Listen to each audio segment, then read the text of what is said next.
आज चाहिँ मेरो प्यारो भाइको जन्मदिन परेको छ अनि हामी चाहिँ टिकाहरू केकहरू काटेर चाहिँ सेलिब्रेट गर्नु हुँदैन त्यही पनि अब यसो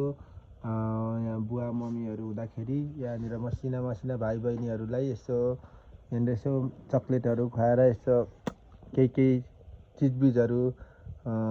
पढ्नुको लागि उपयोगी सामग्रीहरू दिएर हामी बर्थडे सेलिब्रेसन गर्नु गइरहेछौँ ल happy birthday to you happy birthday to you happy birthday happy birthday to you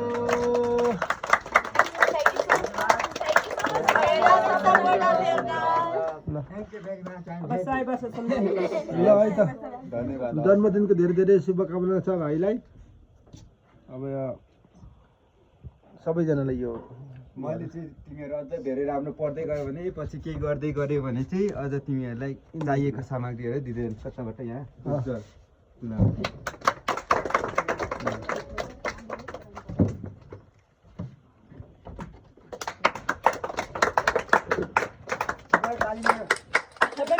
त्यो एउटा चाहिँ उसको लागि उसको राखिराख्यो उता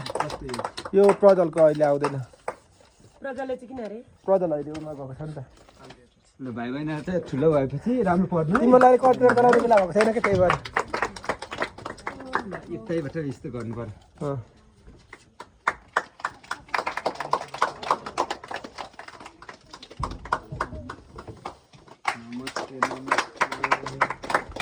भने मैले दिनहुने त्यहाँनिर यता छुट्यो भनेर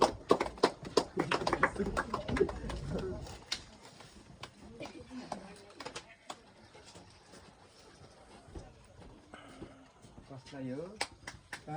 बाबु ग्यारी नि धेरै पढ्नु पछि अङ्कल तिमीहरू कसले राम्रो गर्छ तिमीलाई म के गिफ्ट पठाइदिन्छु म ध्यान गरिदिन्छु इल्सन प्राइस भन्दा भयो त्यो सौरभले पायो कसले पायो सबैले पायो पाएन भने ल रकहरू आउने